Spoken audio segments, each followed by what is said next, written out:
नमस्कार दोस्तों, मैं निखिल केसरी स्वागत करता हूं आप सभी का उड़ान आईएएस एकेडमी के प्लेटफॉर्म में। आज की वीडियो का जो विषय होने वाला है वो है बहुमत। एक ऐसा विषय जो अभ्यर्थियों को बहुत ज़्यादा परेशान करता है कि एक्चुअल में बहुमत क्या होता है, किस बहुमत का नाम क्या होता है, भारतीय संविधान के अलग अलग प्रावधानों में कौन कौन से बहुमत का प्रयोग किया गया है। बहुत ज़्यादा इसको लेकर कन्फ्यूज़न होते रहता है। होता क्या है एक्चुअली में कि इन बहुमतों को एक जगह पर कहीं पर समराइज किया नहीं गया है। हर संवैधानिक प्रावधानों के लिए अलग अलग बहुमतों की चर्चा की गई है। कहीं राष्ट्रपति को हटाने के लिए अलग बहुमत चाहिए, यहाँ सर्वोच्च न्यायालय के न्यायाधीशों को हटाने के लिए अलग बहुमत चाहिए, राज्यसभा को किसी राज्य सूची के विषय को राष्ट्रीय महत्व का घोषित करने के लिए अलग बहुमत चाहिए, लोकसभा के अध्यक्ष, उपाध्यक्ष, सभापति, उपसभापति को हटाने के लिए अलग बहुमत की डिमांड होती है। फिर एक और आता है जो कि चर्चा का विषय रहता है साधारण बहुमत, उसके बारे में अलग अलग यहाँ पर बातें की गई हैं। ये सभी अलग अलग आर्टिकल्स में होती हैं। इस कारण से दिक्कत हमें हमेशा बने रहती है कि किस चीज के लिए कौन सा बहुमत होता है। तो आज के इस वीडियो लेक्चर में हम लोग प्रयास करेंगे कि हम इन सभी गुत्थियों को सुलझा लें जो कि बहुमत से रिलेटेड हैं भारतीय संविधान में। हम इस वीडियो में आज समझेंगे कि बहुमत क्या होता है, बहुमत के लिए भारतीय संविधान में कौन कौन से प्रावधान है और किस बहुमत के द्वारा कौन सा कार्य किया जाता है। चूंकि बहुमत रिलेटेड है किससे, संसद से, मतलब हम सरकार के विधायिका वाले पोर्शन की ही हम क्या करने वाले हैं, आज चर्चा करने वाले हैं। आगे जाने से पहले आप सभी लोगों के लिए एक जानकारी होगी, CGSI मतलब यहाँ सब इंस्पेक्टर को लेकर जो अभी परीक्षाएं हुई थी उनको लेकर यहाँ पास उड़ान आईएएस एकेडमी के द्वारा एक मेंस को लेकर क्लास आयोजित की जाएगी। वो 3 फरवरी से हमारी रायपुर की नई ब्रांच अर्थात सिटी प्लाजा में संचालित होगी। सुबह को लेकर ये बैच है 7:30 से लेकर 10:30 बजे तक। और इसमें हम शुरुआत में जो मेंस को लेकर सिलेबस दिया गया है अर्थात इंडियन जीएस, यहाँ पर लैंग्वेज और एप्टीट्यूड, इसकी तैयारी पूरी कराई जाएगी। ये जो क्लासेस होंगी वो ऑफलाइन, ऑनलाइन और रिकॉर्डेड मोड पर भी आपको उपलब्ध कराई जाएंगी। ठीक है, तो आज की बिंदु पर चर्चा कर लेते हैं कि आज के चर्चा की बिंदु क्या है। तो पहला होगा बहुमत क्या है, इस पर हम देखेंगे ध्यान। फिर भारतीय संविधान में बहुमत के प्रावधान कौन कौन से हैं और बहुमत के कुछ उदाहरण अर्थात कौन सा चीज किस चीज से क्या है संशोधित किया जाता है या फिर उसके लिए कौन सी बहुमत का हमें प्रयोग करना होगा। चलिए सबसे पहले तो यह समझते हैं बहुमत आखिर है क्या। तो बहुमत का मतलब है बहु मतलब ज्यादा, ज्यादा मतलब आधे से अधिक लगभग लोगों का समर्थन। यदि किसी प्रस्ताव को विधानसभा या फिर संसद में, लोकसभा या राज्यसभा में यदि पारित कराना है तो हमें अधिकतम लोगों का समर्थन यहां चाहिए होगा, यही कहलाता है बहुमत। जनरली बहुमत को हम लोग 50% +1, याद रखिएगा +1 लगाना बहुत जरूरी होता है। लोग 50% में ही काम चला लेते हैं, गलत है वो। 50% +1 पर ही हम क्या मानते हैं, उसे बहुमत मानते हैं। लेकिन ये जो 50% है ये अलग अलग चीजों के लिए 50% चाहिए, कहीं ये 2/3 हो जाता है, कहीं 50% हो जाता है, तो ये अलग अलग चीजों के लिए चलते रहता है। इस कारण से बहुमत के कई सारे यहां पर क्या निकलते हैं, टाइप निकल जाते हैं। पढ़ते हैं यहां पर क्या लिखा हुआ है।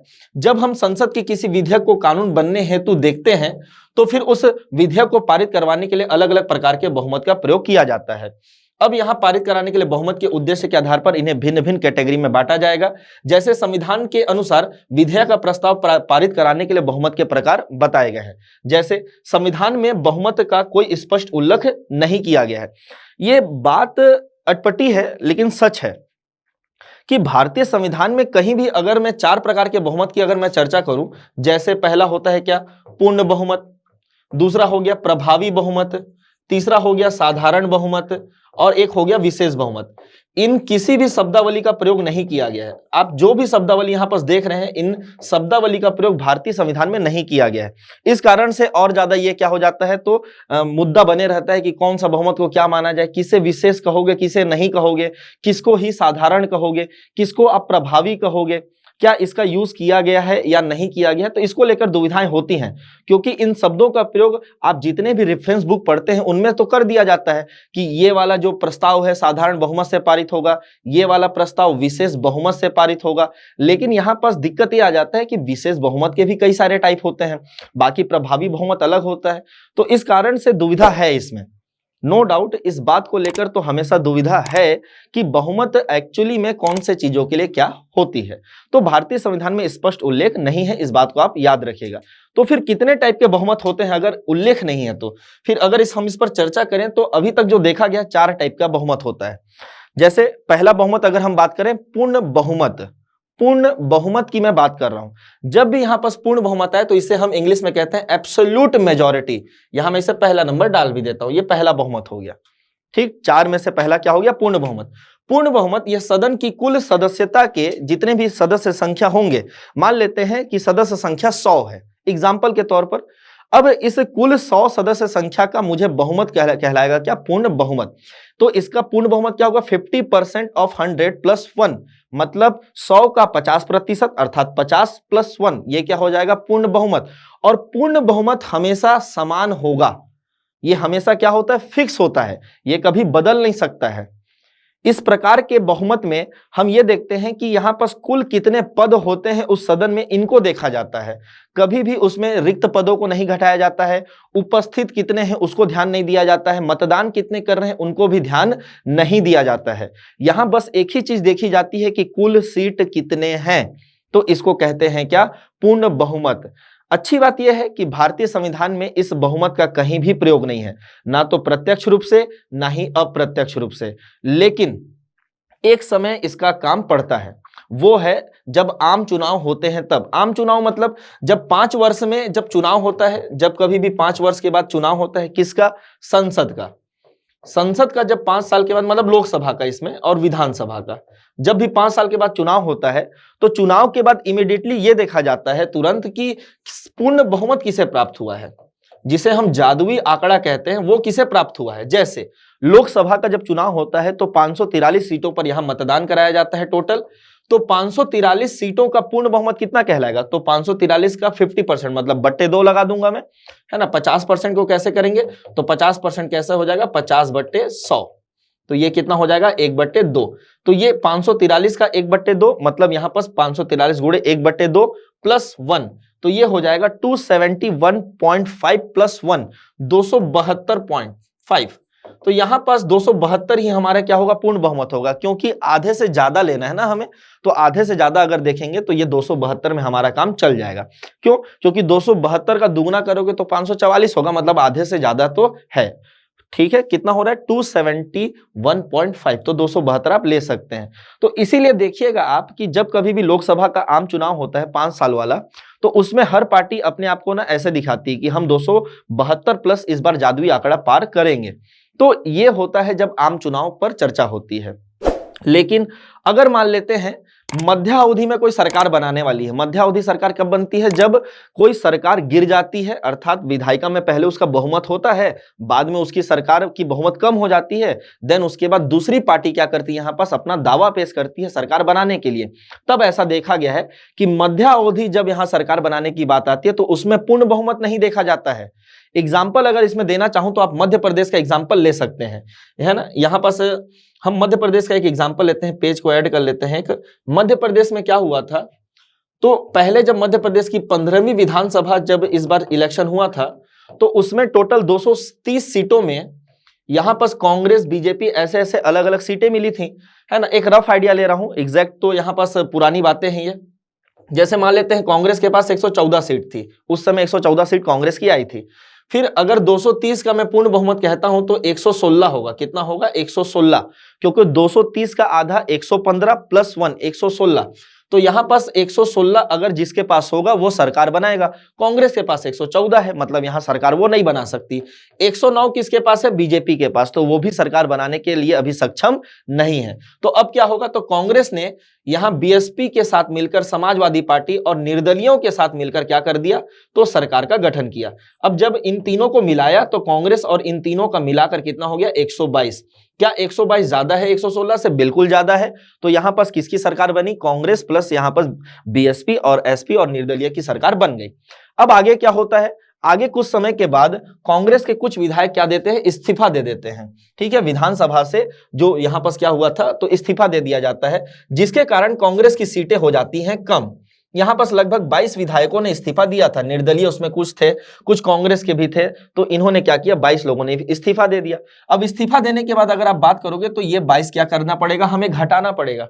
अब इसमें से 22 कम हो जाएगा तो फिर यहां कितना बचेगा, तो ये बचेगा, ये इसको कर देते हैं 208, 208 ही बचेगा। 208 प्लस 22 कितना हो जाएगा, तो 230 होगा यहां पास। अब 208 का मुझे चाहिए बहुमत, तो ये हो गया प्रभावी बहुमत। तो मध्यावधि चुनाव के समय हम प्रभावी बहुमत पर ध्यान देते हैं। कई बार क्या होता है कि हम हमेशा सोच लेते हैं कि कुल सदस्य संख्या का बहुमत देखकर ही, अर्थात पूर्ण बहुमत देखकर ही विधायिका से कार्यपालिका का गठन होगा। ऐसा बिल्कुल नहीं है। उस समय का तत्कालिक सीटों की संख्या देखी जाएगी। तो यहां पास 208 हो चुका है। अब विधानसभा की संख्या अगर मैं बात करूं तो अब बीजेपी के पास क्या आ चुका है, बहुमत। क्यों? क्योंकि अगर मैं यहां से 14 भी हटा देता हूं, मान लो 14 लोगों ने ही क्या किया, इस्तीफा दिया, तो ये हो जाएगा 100, कांग्रेस के पास 100 हो जाएगा। मतलब अब 208 को देखकर यहां पास बहुमत कांग्रेस के पास नहीं है, बीजेपी की सरकार उस समय बन गई थी। फिर जो 22 लोगों ने इस्तीफा दिया था उसमें से चुनाव होगा, जिसे आप मध्यावधि चुनाव कहते हैं। मध्यावधि तो नहीं, यहां पास हम उसे बाई इलेक्शन कहते हैं। फिर से वहां पास क्या होता है, इलेक्शन कराया जाता है। तो फिर यहां जब इलेक्शन होगा तो फिर जिसकी भी पार्टी, मतलब जो भी यहां पर जीतेगा, खासकर जब पूरे 22 का होगा, तो बीजेपी को, सरकार को गठन करने के लिए कितना और एक्स्ट्रा चाहिए रहेगा, यहां पास 7 सीटें। तो अगर उस 22 में से 7 बीजेपी जीत जाती है तो फिर उनका वर्तमान में आगे चलकर पूर्ण बहुमत की सरकार कहलाएगी और वो कंटिन्यू 5 साल तक क्या करेंगे, शासन करते रहेंगे, जो कि हुआ भी है ना। बहुत सारी सीटें बीजेपी ने जीती भी उसके बाद आगे चलकर, और टोटल आज के डेट में बीजेपी के पास लगभग 121 सीटें के आसपास है उनके पास। तो अच्छा खासा उन्होंने सीट जीता भी। तो इस प्रकार से चुनाव में ऐसा होता है। तो यह है पूर्ण बहुमत का कॉन्सेप्ट। पूर्ण बहुमत में याद रखिएगा, कुल सदस्य संख्या का बहुमत होता है प्लस 1 होता है, जिसकी चर्चा पूरे भारतीय संविधान में कहीं नहीं की गई है। कहीं भी एब्सोल्यूट मेजॉरिटी की बात हमारे संविधान में नहीं है। बस आम चुनाव के समय एक बार देखा जाता है, लेकिन जब पार्टी इधर उधर गिराने की बात होती है या फिर मध्यावधि सरकार बनाने की बात होती है, तो वहां पास भी पूर्ण बहुमत का कोई खेल नहीं होता है। तो यह था पूर्ण बहुमत के बारे में चर्चा। दूसरा यहां पास होता है प्रभावी बहुमत। अगर मैं अगले बहुमत की बात करूं तो होगा प्रभावी बहुमत। प्रभावी बहुमत को कहा जाता है इफेक्टिव मेजॉरिटी। प्रभावी बहुमत कैसे निकालेंगे, तो मान लेते हैं ये कुल सदस्य संख्या है, मान लेते हैं यहाँ चेयर लगा है 100 चेयर होता है यहाँ पास, तो कुल सदस्य संख्या 100 हो गई। इसमें से यहां से 4 चेयर हटा दो इन द सेंस, मतलब इस 4 चेयर पर कोई नहीं बैठेगा अभी, क्योंकि इस सदन में 100 चेयर में से केवल 96 व्यक्ति हैं। 4 व्यक्ति का सीट क्या है, रिक्त है। अब रिक्ति किसी भी कारण से हो सकता है उन्होंने इस्तीफा दे दिया हो, है ना, हो सकता है वहां चुनाव ना हुआ हो, अभी बचा हो वहां का चुनाव कराना, या फिर हो सकता है मृत्यु हो गई हो। ठीक है, तो इन कारणों से क्या होता है, या फिर दल परिवर्तन के आधार पर अयोग्य हो गए हो, मतलब वहां डिस्क्वालिफिकेशन लग गया होगा। तो कैसे भी करके पद रिक्त हो गया है 4। मतलब अब इस सदन की प्रभावी संख्या कितनी हो गई है दोस्तों, तो 100 में से 4 पद आप घटा दीजिए, तो प्रभावी संख्या हो गई कितनी, 96। 100 कुल पद थे, रिक्त पदों की संख्या 4 है, तो प्रभावी संख्या कितनी हो जाएगी, 96। अब इसका बहुमत कहलाता है प्रभावी बहुमत। तो इसका बहुमत कैसे निकालेंगे, तो 96 डिवाइड बाय 2 प्लस 1, तो ये हो जाएगा, इससे कट कर कितना, 48 प्लस 1, तो ये हो जाएगा 49। ठीक है, तो ये 49 हो जाएगा, क्या इसका प्रभावी बहुमत कहलाने लगेगा। अच्छा, पूर्ण बहुमत कितना होता, तो यहां पास इसका निकालना पड़ता, तो 51 कहलाने लगता। तो यह है प्रभावी बहुमत का कॉन्सेप्ट। यहां पास प्रभावी बहुमत को लेकर भारतीय संविधान में डायरेक्ट मेंशन नहीं किया गया है, याद रखिएगा। यहां पास कभी भी प्रभावी बहुमत शब्द का प्रयोग नहीं किया गया है, लेकिन यहां पास लिखा जरूर गया है कि भारतीय संविधान में अगर किसी भी पद को, खासकर यहां सभापति जिसे उपराष्ट्रपति बोलते हैं, उपराष्ट्रपति को हटाना, अध्यक्ष को हटाने के लिए, उपाध्यक्ष को हटाने के लिए और उपसभापति को हटाने के लिए प्रभावी बहुमत की बातें की गई हैं। मतलब जब हम संविधान का आर्टिकल पढ़ेंगे, खासकर उपराष्ट्रपति को हटाने के संबंध में अनुच्छेद 67 में, तो लिखा है उपराष्ट्रपति को राज्यसभा के तत्कालीन समस्त सदस्यों के बहुमत, मतलब प्रभावी बहुमत के लिए कौन सा वर्ड यूज करता है, तत्कालीन समस्त सदस्यों का बहुमत करता है इसका यूज, कि वर्तमान में जितने सदस्य हैं उनका बहुमत निकालिए, रिक्त को हटाइए, बाकी जो बचे उनके लिए ध्यान दीजिए। तो यहां पास हम अगर भारतीय संविधान को देखें तो 4 पद, उपराष्ट्रपति, उपसभापति, उपराष्ट्रपति सभापति हो गए। तो यहां पर राज्यसभा का तत्कालीन समस्त सदस्यों का बहुमत, मतलब उपराष्ट्रपति, उपसभापति, देन उसके बाद लोकसभा का अध्यक्ष और उपाध्यक्ष, इन चारों को पदों को हटाने के लिए यहां पर तत्कालीन समस्त सदस्यों के बहुमत के बारे में चर्चा की गई है। तो भारतीय संविधान का खासकर अनुच्छेद 67 राज्यसभा के तत्कालीन समस्त सदस्यों के बहुमत से उपराष्ट्रपति को हटाया जाता है। फिर अनुच्छेद 90 और 94 में राज्यसभा के उपसभापति और लोकसभा के अध्यक्ष और उपाध्यक्ष को, 90 में राज्यसभा का उपसभापति है और 94 में लोकसभा का अध्यक्ष और उपाध्यक्ष है, तो उनको हटाने के लिए फिर मध्यावधि अभी जो सरकार बनाने के लिए अभी जो हम लोग बात कर रहे थे वहां पास, तो यहां पास प्रभावी बहुमत की बातें की जाती है। ठीक, तो ये है, जैसे इसमें एग्जाम्पल भी लिखा हुआ है कि राज्यसभा में मान लेते हैं 245 सदस्यों की संख्या है, जिसमें से 45 रिक्तियां, बहुत ज्यादा रिक्तियां कर दी हमने, इतनी रिक्तियां जनरली नहीं होती हैं, है ना। जैसे लोकसभा में कभी आपको 2-3 सीट खाली मिलेंगे, ज्यादा 4 या 5 हो सकते हैं, उससे ज्यादा रिक्ति नहीं होती है। मान लेते हैं चलिए 45 सीट रिक्त है 245 में, तो मतलब अभी प्रभावी संख्या कितनी है, 200 है, और उसका अगर मैं बहुमत निकालना चाहूं तो सीधी सी बात है 101 ही आएगा। तो इस प्रकार से यहां पर किया जाता है। इसको लेकर ना अच्छे अच्छे प्रश्न बनते हैं, पीएससी ने या फिर व्यापम ने इन पर प्रश्नों पर भी चर्चा की हुई है। जैसे अगर कोई प्रश्न उठा लेते हैं हम लोग, आया हुआ प्रश्न है ये कि मान लीजिए राज्य विधानसभा की सदस्य संख्या 90 है, बोलता है कि कुल सदस्य संख्या कितनी है, 90 है। अब बोल रहा है इसमें से 2 स्थान रिक्त है, चलिए हटा दीजिए 2 स्थान को, तो प्रभावी संख्या कितनी निकल गई है, 88। ठीक है, चलिए प्रभावी संख्या 88 निकल गई। फिर बोलता है कि बैठक में 86 सदस्य उपस्थित हैं। अब उपस्थिति बोलता है प्रेजेंट है कितने, 86।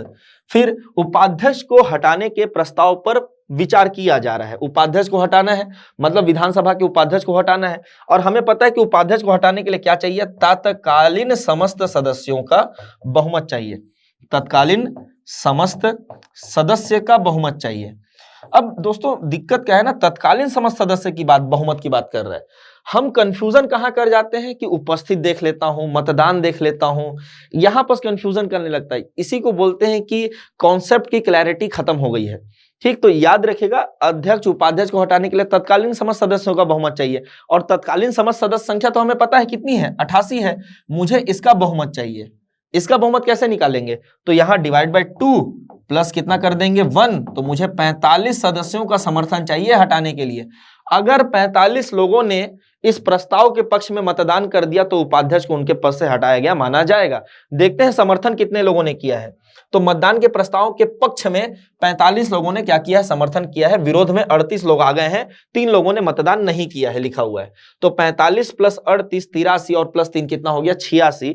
86 लोगों पर क्या था, यह मतदान हो रहा था। उपस्थित कितने थे, 86। इसमें से वोटिंग किया 83 ने, 3 लोगों ने वोटिंग नहीं किया। फिर यहां पर 83 में से 45 पक्ष में चले गए, 38 विपक्ष में चले गए, 45 ही मुझे चाहिए था, मतलब ये प्रस्ताव क्या माना जाएगा, पारित माना जाएगा। तो हमेशा ना ये उपस्थित वाले में आप कंफ्यूजन मत कीजिएगा, हमको कहां देखना है, तो प्रभावी वाले को देखना होगा। तो इस प्रकार से कितना 45 यहां मिल रहा है हमें, और 45 का समर्थन चाहिए ही था, मतलब प्रस्ताव क्या माना जाएगा, पारित माना जाएगा। इसका आंसर क्या हो जाएगा, ए। आई बात समझ में। तो जहां जहां प्रभावी बहुमत की बात आएगी वहां वहां क्या लिखा होगा संविधान में, तत्कालीन समस्त सदस्यों का बहुमत। अगर उससे पारित होता है तो फिर इस प्रकार से आपको यहां पास इसको देखना होगा। चलिए अब बात करते हैं साधारण बहुमत की। साधारण बहुमत के बारे में भी भारतीय संविधान में स्पष्ट चर्चाएं नहीं की गई हैं, और साधारण बहुमत शब्द का तो एक तो प्रयोग भी नहीं किया गया है। ये तीसरे प्रकार का हम बहुमत पर बात कर रहे हैं, इस शब्द का प्रयोग कहीं नहीं है। लेकिन हम जहां ये देखते हैं कि जहां कहीं भी लिखा है सदन में उपस्थित और मत देने वाले सदस्यों का बहुमत, सदन में उपस्थित और मत देने वाले सदस्यों का बहुमत, मतलब सदस्यों के कुल संख्या से कोई फर्क नहीं पड़ता, रिक्तियों की संख्या से कोई फर्क नहीं पड़ता है। अगर आज सदन में गणपूर्ति हुई है, गणपूर्ति होना बहुत जरूरी है, अगर आज सदन में गणपूर्ति हुई है और उस गणपूर्ति को लेकर गणपूर्ति के बाद जितने भी सदस्य मत डालते हैं, एग्जाम्पल ले लेते हैं इसमें, मान लेते हैं कि एक सदन की संख्या है, एग्जाम्पल के तौर पर मान लेते हैं 543 है लोकसभा की संख्या, और हमें रिक्त से कोई फर्क नहीं पड़ता, हमें किसी से कोई फर्क नहीं पड़ता, उपस्थिति से फर्क पड़ता है। उपस्थिति है मान लेते हैं 500, कितनी की उपस्थिति है, 500 लोग प्रेजेंट हैं। वोटिंग किया केवल 400 लोगों ने, 100 लोगों ने वोटिंग नहीं किया, तो हम लोग प्रेजेंट प्लस वोटिंग कितना मानेंगे, 400 मानेंगे। होता क्या है एक्चुअली में, जब सदन में मतदान करने की बारी आती है, जिस समय अध्यक्ष या फिर उस समय जो अध्यक्षता कर रहा होता है मतदान कराने की बात करते हैं, तो सदन के गेट को बंद कर दिया जाता है ताकि कोई और ऐरा गैरा कोई मतलब कोई भी व्यक्ति आकर वोट ना कर सके। इस कारण से जो सांसद बाहर रह गए, जितने लोग अंदर हैं वो क्या करेंगे, अब वोट करेंगे। तो यहाँ उपस्थित होंगे और वोट करेंगे ऐसा जरूरी नहीं है, उपस्थित होने के बाद भी बहुत लोग वोट नहीं करते हैं। तो यहाँ उपस्थित और मतदान कितना हो जाएगा, 400। अब यहाँ पास अगर मैं बोलूंगा कोई प्रस्ताव है साधारण बहुमत का, उपस्थित और मतदान का 1/2, मतलब 400 का 1/2 प्लस 1 कितना हो जाएगा, 201। तो 201 लोग अगर पॉजिटिव रिस्पांस देते हैं तो फिर वो प्रस्ताव क्या हो जाएगा, पारित माना जाएगा। तो ये है साधारण बहुमत, उपस्थित और मत देने वाले सदस्यों का क्या कहलाता है, ये बहुमत। तो इस प्रकार से ये साधारण बहुमत है। साधारण बहुमत को लेकर भारतीय संविधान में कोई स्पष्ट आर्टिकल नहीं है। एक आर्टिकल जरूर मिलता है, वो है 100। आर्टिकल 100 कहता है कि जहां कहीं भी भारतीय संविधान में अगर बहुमत की चर्चा की गई तो उसे छोड़ दो। ठीक, ये पेज है वही सेम जो मैं बता रहा था। अगर भारतीय संविधान में कहीं भी कुछ कहा गया है तो उसे छोड़ दो आप, कहीं भी कुछ भी कहा गया उसे छोड़ दो, मतलब जहां जहां जिस जिस आर्टिकल में जो जो बहुमत बोला गया है उसे हटा दो। जैसे आर्टिकल 61 में महाभियोग में अलग बहुमत है, 368 में अलग बहुमत है, 124 में अलग बहुमत है, 249 में, 312 में, 279A में, जहां जहां जो जो बहुमत है उसे छोड़ दिया जाए तो सदन के सारे काम साधारण बहुमत से किए जाते हैं। सदन के सारे काम उपस्थित और मत देने वाले सदस्यों के बहुमत से किए जाते हैं। जैसे कोई भी विधेयक, चाहे साधारण हो, धन हो, वित्त हो, इसे पास कर देना, ये वाला विधेयक। अविश्वास प्रस्ताव, स्थगन प्रस्ताव, निंदा प्रस्ताव, विश्वास प्रस्ताव को पारित करना, उपराष्ट्रपति को हटाने के लिए लोकसभा की जो सहमति की आवश्यकता है वो वाला बहुमत, फिर वित्तीय आपातकाल को घोषित करने वाला, फिर राज्य आपातकाल के समय वाला बहुमत। क्योंकि इन जगह पर बहुमत लिखा ही नहीं गया है, इन सभी चीजों के लिए बहुमत की चर्चा की नहीं गई है और ये काम तो सदन में होते हैं। तो फिर सदन में ये सब काम किससे होंगे, तो साधारण बहुमत से किए जाएंगे, अर्थात उपस्थित और मतदान देने वाले सदस्यों के बहुमत से किए जाएंगे। फिर अनुच्छेद 368 के तहत जो भी संविधान संशोधन विधेयक है और वो पारित होने के बाद जब राज्यों में जाता है, मतलब अनुच्छेद 368 का सेकंड क्लॉज मतलब जो राज्यों में भी भेजा जाता है, तो राज्य इसे साधारण बहुमत से क्या करते हैं, पारित करते हैं। तो इस प्रकार से हम कह सकते हैं कि जहां जहां जो बहुमत लिखा है उसे छोड़ दिया जाए तो सदन के सारे काम उपस्थित और मत देने वाले सदस्यों के बहुमत से किया जाता है। इसमें आप आर्टिकल 2 और 3 को भी शामिल कर सकते हैं और खासकर आर्टिकल 169 भी इसमें शामिल हो जाएगा, तो यह भी साधारण बहुमत से होता है। यह भी काम किससे किया जाएगा, साधारण बहुमत से पूरा किया जाएगा। आई बात समझ में कि साधारण बहुमत का उल्लेख स्पष्ट रूप से संविधान में नहीं है। जहां जहां जो जो बहुमत उसे छोड़ दिया जाए तो बाकी सारे काम साधारण बहुमत से किए जाते हैं। और साधारण बहुमत शब्द का प्रयोग भी नहीं किया गया है, साधारण बहुमत के लिए क्या लिखा गया है, उपस्थित और मत देने वाले सदस्यों का बहुमत। अब उपस्थित और मत देने वाले, तो आज गढ़पूर्ति हुई है तो उसके बाद जो भी काम है हम निपटा लेंगे, उसका हम बहुमत देख लेंगे। तो इस प्रकार से ये क्या था, साधारण, मतलब पूर्ण बहुमत, फिर हो गया प्रभावी, हो गया साधारण। एक है विशेष बहुमत। विशेष बहुमत को लेकर यहां पर विशेष कंफ्यूजन होता है। कैसे, विशेष बहुमत में हम लोग केवल एक टाइप को लेकर क्या मान लेते हैं कि ये विशेष बहुमत है। जैसे मैं आपको पहले ही बता देता हूं, क्या आप ज्यादातर सोच के बैठे होते हैं लोग कि सदन की कुल सदस्य संख्या, सदन की कुल सदस्य संख्या का बहुमत, संख्या का बहुमत, संख्या का बहुमत प्लस प्रेजेंट प्लस वोटिंग, उपस्थित और मत देने वाले सदस्यों के 2/3 बहुमत से क्या है, पारित होगा। दोनों एक साथ होने चाहिए, तो इसे हम विशेष बहुमत कह देते हैं। यह सरासर गलत है, बिल्कुल गलत है। विशेष बहुमत का ये एक टाइप है बस। हमारे संविधान में जहां कहीं भी साधारण बहुमत से काम नहीं होता है, जहां कहीं भी प्रभावी बहुमत से काम नहीं होता है, वे सारे काम विशेष बहुमत से कहलाते हैं। क्योंकि पूर्ण बहुमत की तो चर्चा ही नहीं है संविधान में। प्रभावी बहुमत को लेकर बता दिया गया है कि यहां पर तत्कालीन समस्त सदस्यों का बहुमत कहलाएगा, तो ये अलग चलता है। फिर एक होता है साधारण बहुमत, मतलब यहां पर उपस्थित और मतदान का, बाकी अगर सारे काम को छोड़ दो तो क्या कहलाएंगे, वो विशेष बहुमत। तो इसी को कैटेगराइज करना पड़ता है कि किसको आप विशेष बहुमत कहेंगे। तो यहां पर अगर मैं सीक्वेंस में जाऊं तो आर्टिकल 61 सबसे पहले मिलेगा आपको, टाइप 1। अनुच्छेद 61 के अनुसार जो बहुमत है वो भी विशेष बहुमत है। फिर अनुच्छेद 249 के तहत, अनुच्छेद 312 के तहत जो बहुमत है वो भी विशेष बहुमत है। फिर अनुच्छेद 279A के तहत जीएसटी परिषद का जो बहुमत है वो भी विशेष बहुमत है। फिर अनुच्छेद 368 के तहत जो संसद का विशेष बहुमत है, ठीक है, अनुसार किसका विशेष बहुमत, संसद का, चाहे वो दोनों प्रकार के हों, टाइप 1 या टाइप 2, दोनों में संसद का विशेष बहुमत की आवश्यकता होती है। इन चारों के लिए अलग अलग बहुमत की चर्चा की गई है। ये चारों बिल्कुल अलग हैं, बिल्कुल अलग हैं। जैसे पूर्ण बहुमत एक ही था, प्रभावी एक ही था और साधारण एक जैसा था, लेकिन जब विशेष की बात आते हैं तो उसमें भी 4 कैटेगरी होते हैं। तो विशेष बहुमत में हमको कितने कैटेगरी देखनी पड़ेगी, 4 कैटेगरियों पर ध्यान देनी पड़ेगी। बात करते हैं कैटेगरी नंबर 1 टाइप 1 पर, तो अनुच्छेद 61 ये भारतीय संविधान का दूसरा सबसे कठिन बहुमत है, दूसरा सबसे कठिन, क्योंकि सबसे ज्यादा कठिन है जीएसटी परिषद वाला। तो ये दूसरा सबसे कठिन बहुमत मिलेगा अनुच्छेद 61 में। इसमें हम राष्ट्रपति को उनके पद से हटाने के लिए, अर्थात महाभियोग के लिए हम लोग बहुमत की बात करते हैं। और यहां जब महाभियोग के लिए बहुमत की बात आती है तो कुल सदस्य संख्या का, मतलब रिक्ति नहीं घटाना है, कुछ नहीं घटाना है, उपस्थित मतदान नहीं देखना है, हमें नहीं देखना उपस्थित मतदान कितने हैं, नहीं देखना रिक्ति कितनी है, हमें देखना है कुल सदस्य संख्या। कुल सदस्य संख्या का मैं कितना करूंगा, 2/3। तो 2/3 बहुमत से दोनों सदन में पारित होना क्या है, जरूरी है। मतलब 543 का 2/3 समर्थन चाहिए और 245 का भी मुझे क्या चाहिए, 2/3 समर्थन चाहिए। ये समथिंग 362-63 के आसपास होता है, और उधर जाओगे तो 164 होता है। ये रहा 363 और 164। तो मुझे इतना समर्थन तो अवश्य चाहिए अगर मुझे क्या करना है, राष्ट्रपति को हटाना है, चाहे मैं लोकसभा की बात करूं चाहे राज्यसभा की बात करूं। इसीलिए ये बहुत टफ हो जाता है। क्यों? क्योंकि किसी पार्टी के पास इतना होता नहीं है।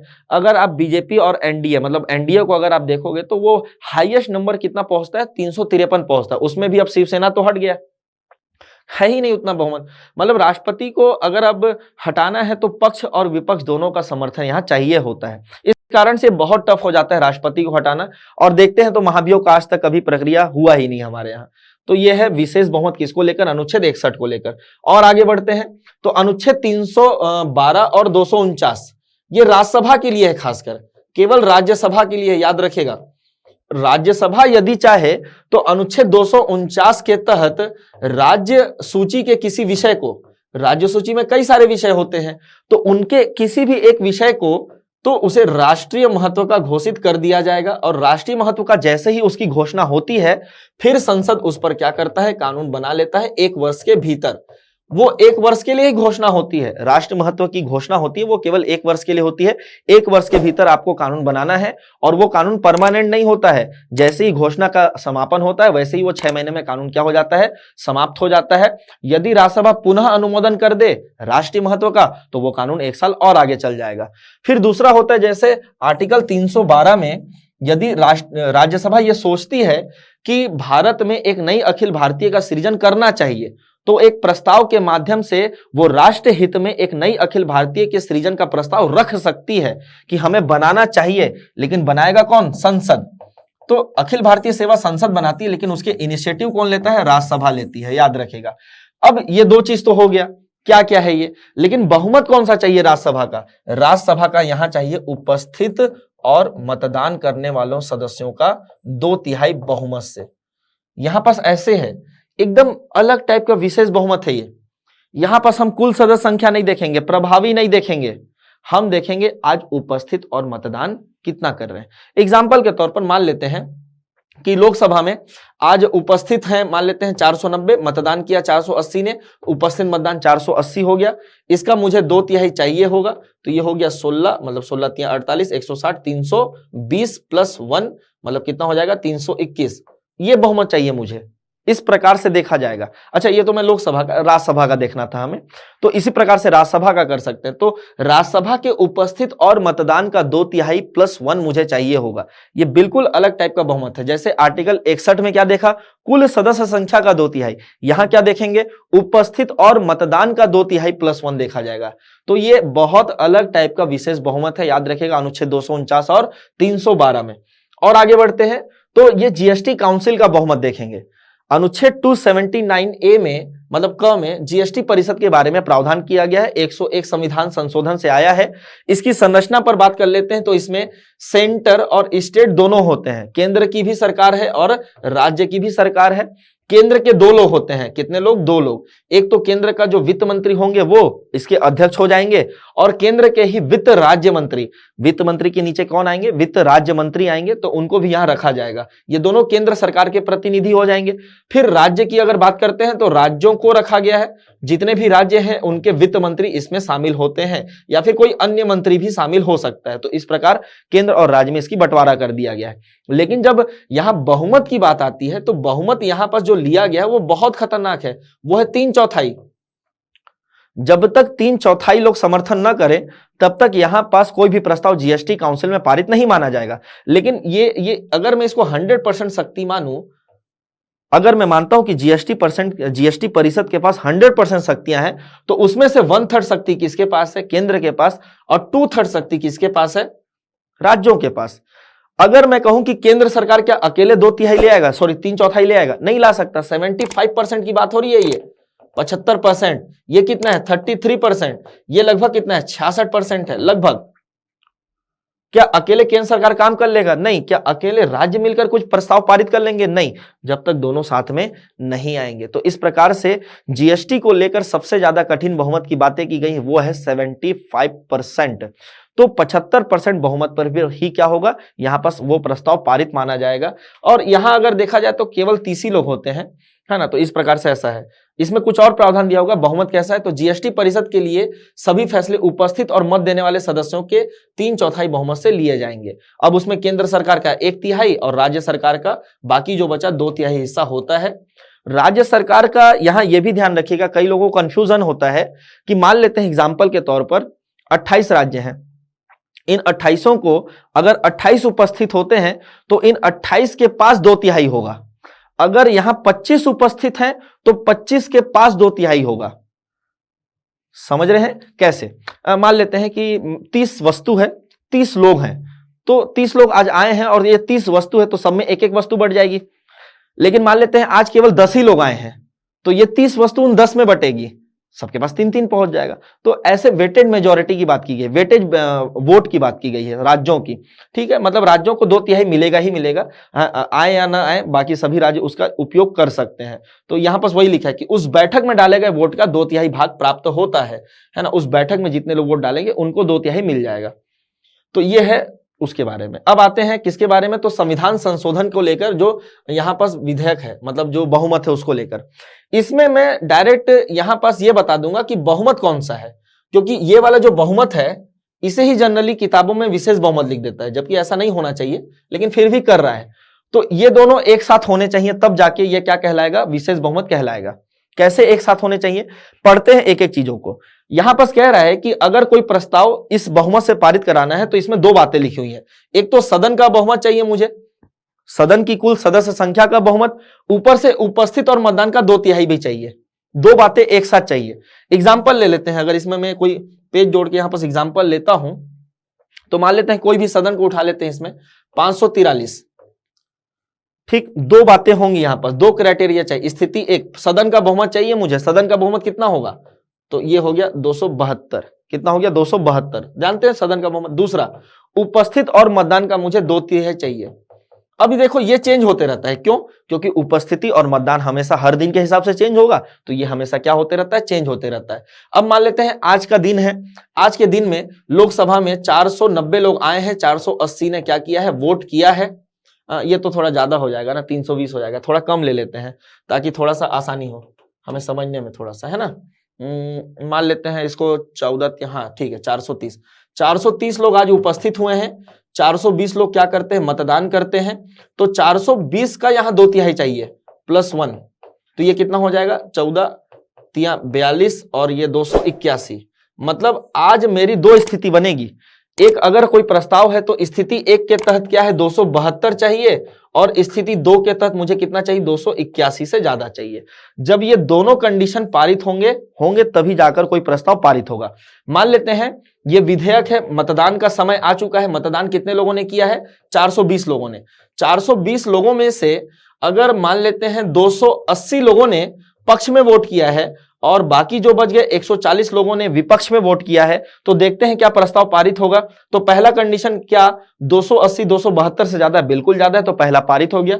क्या 280 281 से ज्यादा, नहीं ज्यादा नहीं है, मतलब ये पारित नहीं हो, मतलब विधेयक पारित नहीं माना जाएगा। दूसरा कंडीशन ले लेते हैं, 420 लोगों ने वोट किया है, इसमें से 285 ने पक्ष में कर दिया है और बाकी जो बच गया 135 वो विपक्ष में किया है। पहला कंडीशन क्या पारित है, बिल्कुल 271 72 से ज्यादा ही है।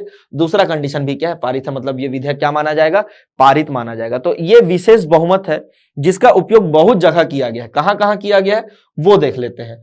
तो यहां पास जैसे अगर हम आर्टिकल 368 की बात करें तो संसद अगर संविधान में संशोधन करना चाहता है तो उसे इस बहुमत की आवश्यकता पड़ेगी, मतलब लोकसभा में सेम कंडीशन और राज्यसभा में सेम कंडीशन पर आपको यह विधेयक क्या करना पड़ेगा, पारित करना पड़ेगा, तब जाके यह पारित माना जाएगा। अब यह किस किस चीज के लिए है, तो पहला संविधान में संशोधन करने के लिए, दूसरा यहां पास अगर मैं सुप्रीम कोर्ट के जज या फिर हाई कोर्ट के जज को हटाना चाहता हूं तो उनके लिए, और कैग को हटाना चाहता हूं क्योंकि कैग जो हैं वो सुप्रीम कोर्ट के जज के जैसे हटते हैं, तो सेम उनका हो गया।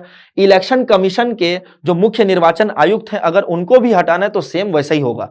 तो इन 4-5 लोगों के लिए सेम बातें की गई, मतलब सर्वोच्च न्यायालय के न्यायाधीश, उच्च न्यायालय के न्यायाधीश, कैग को सर्वोच्च न्यायालय के न्यायाधीश के जैसे हटाया जाता है, निर्वाचन आयोग के मुख्य निर्वाचन आयुक्त को सर्वोच्च न्यायालय के न्यायाधीश के जैसे हटाया जाता है। एक होता है राज्य निर्वाचन आयोग, तो जो राज्य निर्वाचन आयोग है उनका भी अगर कोई मुख्य निर्वाचन आयुक्त तो होता है तो उनको हाई कोर्ट के जजों के जैसे हटाया जाता है। और बाय डिफॉल्ट हाई कोर्ट के जज कैसे हटते हैं, सुप्रीम कोर्ट के जज के जैसे हटते हैं। लेकिन जब एग्जाम में क्वेश्चन आएगा तो आप क्या लगाएंगे आंसर, कि राज्य के मुख्य निर्वाचन आयुक्त को उच्च न्यायालय के न्यायाधीशों को हटाने के जैसे हटाया जाता है। अगर ऑप्शन में सर्वोच्च न्यायालय दिया तो सर्वोच्च न्यायालय मत लगा देना ना, गलत हो जाएगा, वो हाई कोर्ट ही लगाना है। क्योंकि संवैधानिक दृष्टि से अगर देखोगे ये मिलेगा आपको अनुच्छेद 243 के क में, के 243 के, वहां मिलेगा आपको राज्य निर्वाचन आयुक्त के बारे में, आयोग के बारे में, आयुक्त वहीं पास दिया है, तो उनको हाई कोर्ट के हटाने के जैसे हटाते हैं। वो हमें ना बाय डिफॉल्ट पता है कि हाई कोर्ट को कैसे हटाते हैं, सुप्रीम कोर्ट को, लेकिन अगर क्वेश्चन आता है तो आप हाई कोर्ट ही लगाइए, आंसर सही होगा वो। तो इस प्रकार से ये वाला मेजोरिटी की बात की गई, मतलब हम लोगों ने विशेष बहुमत में चारों बहुमतों को देख लिया। अनुच्छेद 61 में कौन सा है, तो कुल सदस्य संख्या का 2/3 है। फिर अनुच्छेद 249 और 312 में क्या है, तो राज्यसभा का प्रेजेंट प्लस वोटिंग का 2/3 + 1 है। फिर 279A में क्या है, 75% है दोनों मिलाकर, और इसमें क्या है, तो दो चीजें एक साथ होनी चाहिए, सदन का बहुमत, उपस्थित मतदान का 2/3, दोनों एक साथ फुलफिल होना चाहिए, तब जाके ये बहुमत क्या माना जाएगा, पूरा माना जाएगा। तो इस प्रकार से हमने पूरा का पूरा बहुमत एक वीडियो में समराइज कर दिया। जितने भी पॉइंट हो सकते थे भारतीय संविधान में बहुमत को लेकर, कहां पास कौन सा बहुमत होगा कौन सा नहीं होगा, उस पर हमने चर्चा भी कर ली, लगभग सब में एग्जाम्पल भी देख लिया। और मैं ऐसा उम्मीद कर सकता हूं कि आप सभी लोगों को ये वीडियो जितना भी मैंने बताया है वो आपको उपयोगी साबित भी होगा और आपको समझ भी आया होगा। और यहां पास अगर मैं इसको समराइज कर दूं पूरा का पूरा एक जगह पर, तो हमने आज के वीडियो पर क्या क्या चर्चा की। तो पहला हमने चर्चा किया कि एक पूर्ण बहुमत होता है। क्या होता है, पूर्ण बहुमत, जिसमें क्या किया जाता है, जिसका तो उपयोग है ही नहीं, पूरे संविधान में कहीं उपयोग नहीं है, एक बस आम चुनाव के समय देख लेते हैं, 5 साल में जो होता है लगभग वहां देखा जाता है, मध्यावधि में तो वो भी नहीं देखा जाता है। इसमें क्या होता है, तो कुल संख्या का हमें बहुमत चाहिए होता है, सदन की कुल संख्या का बहुमत। दूसरा क्या था, प्रभावी बहुमत। प्रभावी बहुमत में क्या होता था, तो कुल में से मैं क्या घटा दूंगा, रिक्त को घटा दूंगा, इसका बट्टे 2 + 1 कर दूंगा, तो यह प्रभावी हो जाएगा, जिसको संविधान में क्या लिखता है, तत्कालीन समस्त सदस्यों का बहुमत, जो कि उपराष्ट्रपति को हटाने के लिए है। फिर अगर और आगे बढ़े तो फिर उपसभापति को हटाने के लिए है। फिर आगे बढ़े तो लोकसभा का अध्यक्ष और उपाध्यक्ष को हटाने के लिए है, स्पीकर और डेप्यूटी स्पीकर को हटाने के लिए है। फिर आता है कौन सा बहुमत, तो साधारण बहुमत। साधारण बहुमत में हमें सदन की संख्या से कोई प्रभाव नहीं पड़ता है, उपस्थित और मतदान का 1/2+1 ये बहुमत है साधारण का। लगभग संसद के सारे काम इसी से किए जाते हैं। ठीक, जहां कहीं भी जो बहुमत लिखा हुआ है, जहां कहीं जो बहुमत दिया है उनको अगर हटा दिया जाए, उनको अगर क्या कर दिया जाए, हटा दिया जाए, तो सारे काम किससे किए जाएंगे, साधारण बहुमत से किए जाएंगे। जहां जहां जो लिखा है उनको हटा दो। क्या क्या लिखा है, तो जहां जहां जो लिखा है उसे विशेष बहुमत का नाम दे दिया गया है, विशेष बहुमत। जैसे आर्टिकल 61 का बहुमत क्या था, ये कुल सदस्य संख्या का 2/3, कुल सदस्य संख्या का 2/3। फिर आर्टिकल 249 और 312 का बहुमत, ये क्या था, राज्यसभा का उपस्थित और मतदान का 2/3। फिर अगर आर्टिकल 279A में जाऊंगा तो फिर ये जीएसटी परिषद का 75% का बहुमत। फिर अगर मैं आर्टिकल 368 में जाऊंगा तो यहां एक बहुमत की चर्चा की गई है जिसमें 2 पॉइंट आते हैं, एक आता है सदन का बहुमत और एक आता है उपस्थित और मतदान का 2/3। इसको लेकर बहुत अलग अलग जगह पर है, जैसे आर्टिकल 368 खुद एक हो गया, आर्टिकल 124 का सब क्लॉज 4 मतलब सुप्रीम कोर्ट को जजों को हटाने के लिए, हाई कोर्ट के जजों को हटाने के लिए, कैग को हटाने के लिए सेम बहुमत का प्रयोग किया गया है। और राज्य के निर्वाचन आयुक्त को भी हटाने के लिए हाई कोर्ट के जैसे आप उन्हें हटाते हैं। तो इस प्रकार से हमने इतने पॉइंट पर आज क्या की है, चर्चा की है। तो आई होप कि आने वाले जो आपके एग्जाम है, खासकर सीजीपीएससी प्री को लेकर, उसमें आपको ये बहुत बेनिफिट करेगा। और क्योंकि बहुत कंफ्यूजन रहता है, बार बार दिमाग में आता है कि कहां पर बहुमत है, मैं कंफ्यूज हो जाऊंगा, भूल जाऊंगा। तो आप इस वीडियो को, है ना, चूंकि ये तो ऑफलाइन मोड में है, आपको मिलेगी यूट्यूब में, तो आप इसे मतलब स्पीड करके भी देख सकते हैं। रिवीजन के तौर पर एक बार पूरा देखेंगे तो पूरा समझ में आ जाएगा आपको। तो मैं उम्मीद करता हूं कि ये वीडियो बहुत हेल्पफुल होगा आप सभी लोगों के लिए। इसी प्रकार से और अन्य वीडियो भी आते रहेंगे उड़ान आईएएस एकेडमी के द्वारा, ताकि आपको आगामी परीक्षा में हेल्प मिलते रहे। तो मैं आपसे अलविदा लेता हूं, धन्यवाद।